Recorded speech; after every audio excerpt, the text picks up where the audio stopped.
বন্ধুরা আবার একটা নতুন রেসিপি নিয়ে চলে এলাম। দেখো আর একটা কড়াইয়ে তেল চাপিয়েছি, দেখতেই পাচ্ছ। আর একটা কড়াইয়ে তেল চাপিয়েছি। তো এখানে দেখো বরবটি, টমেটো, আলুর একটা রেসিপি বানাবো। তো তোমরা দেখতে থাকো। তেলটা গরম হয়ে গেছে, বুঝতে পারছি বন্ধুরা। তো এটা পাঁচ দিলাম, ঠিক আছে। এটা পাঁচটা হয়েও গেছে।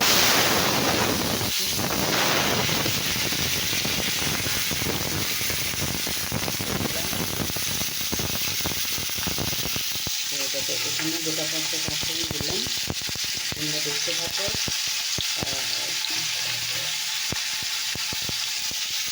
এখানে নুন দিলাম পরিমাণ মতো।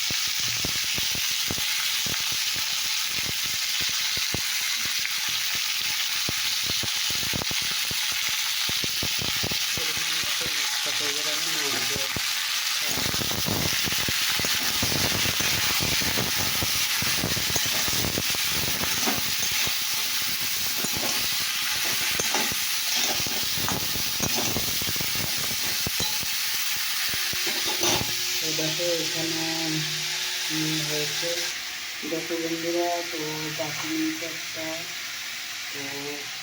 তো দেখো একটু জিরে জিরে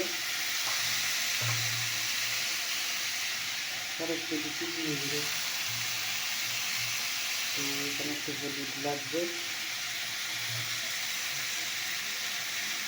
একটু লঙ্কা দিয়ে দিলাম, পরিমাণ মতো নুন দিলাম। এই দেখো বন্ধু, তেল পাচ্ছে মাছ দিয়েছে। এটা কষা হবে।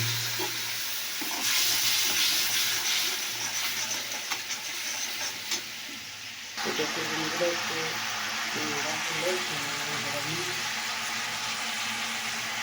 একটু জিরে জিরে দিয়ে দিলাম।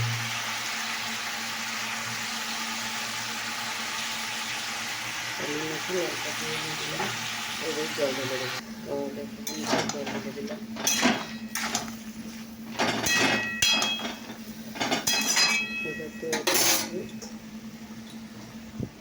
ঢাকা দিয়ে এদিকে দেখো ঢাকনা চলে গেছে, মশলা কষা হচ্ছে।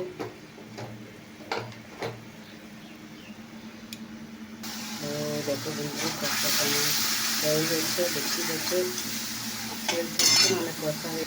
তো দেখো বন্ধুরা এবার আমি জল দিলাম। তাহলে এটা কি হবে, এটা কি হবে, আমার বন্ধুদের মনে কিন্তু অনেক প্রশ্ন। আরে বন্ধুরা, তোমাদেরকে চিন্তা করতে হবে না, সেটা তো অবশ্যই দেখাবো। এটা যখন মশলা হয়েছে তাহলে নিশ্চয়ই তো কিছু একটা আছে। তো বন্ধুরা দেখো 2 পিস মাছ আছে। মাছের সঙ্গে মশলাটা আগে করে নিয়ে ভাজাটা আগে ছিল, তো সেটা দিয়ে একটু বেশি ঝাল করে, মানে একটা কালিয়ার মতো করলাম। আদা রসুন পেঁয়াজ কিচ্ছু দিলাম না, শুধু নিরামিষের মতো করলাম। তো দেখো বন্ধুরা, আমি এটা তরকারিটা বানানো হয়ে গেছে। তো এবার আমি জল দিয়ে দিলাম, বুঝেছো। জল দিয়ে দিলাম। তো জল লাগবে, জল দিয়ে দিলাম। তো কেমন লাগলো রেসিপিটা, একটু সেদ্ধ হলে নামিয়ে দেবো, রেসিপি হয়ে যাবে। কেমন লাগলো অবশ্যই কমেন্ট করে জানাবে।